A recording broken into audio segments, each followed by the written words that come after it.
Elle désire un type de toucher qui arrête le temps. Un toucher qui lui fait oublier où elle se trouve, qui la regarde, et ce qui va se passer ensuite. Une main posée au creux de son dos envoie une chaleur jusque dans ses os.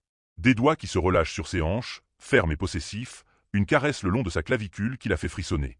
Ce n'est pas seulement un geste, c'est une invitation. Et les hommes qui savent cela ne poursuivent pas, ne supplient pas. Ils possèdent l'instant uniquement avec leurs mains. 4 endroits, 4 touchés qu'elle ne peut refuser, même si elle le voulait. Et lorsque tu les maîtrises, tu ne la verras plus jamais de la même façon. Elle, de son côté, n'oubliera jamais ce que tu lui as fait ressentir. Le premier, c'est le bas de son dos. C'est l'un des endroits les plus sous-estimés et pourtant les plus primitifs à toucher chez une femme. Pourquoi est-ce si puissant? Parce qu'il se situe à l'intersection entre la sécurité et la tentation. Quand ta main repose là, juste au-dessus de ses hanches et en dessous de sa taille, elle envoie un message silencieux. Tu es avec moi, je te protège. C'est subtil, non agressif, mais indéniablement masculin, et les femmes le ressentent. Ce contact crée une tension silencieuse dans son corps, un mélange de confort émotionnel et de conscience physique. Assez intime pour émouvoir, assez protecteur pour rassurer. Quand il est fait avec intention, ce toucher n'est pas une prise de possession, c'est une présence. Le deuxième, c'est la courbe de ses hanches. Là où la féminité rencontre la stabilité. Poser ta main ici n'est pas seulement un geste, c'est une communication.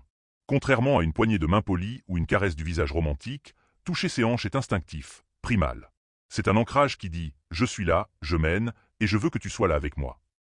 Quand tu la guides en passant une porte, quand tu la rapproches doucement dans une conversation, ou quand tu danses et que ta main repose solidement sur sa hanche, tu crées une tension irrésistible.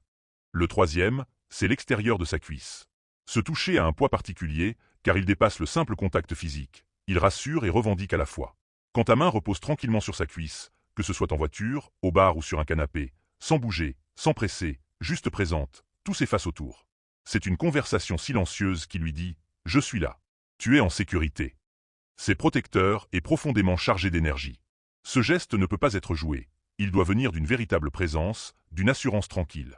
C'est ce qui la fait fondre et se détendre tout en se sentant vivante. Enfin, il y a la clavicule. Une caresse délicate sur cette zone sensible est à la fois intime et bouleversante.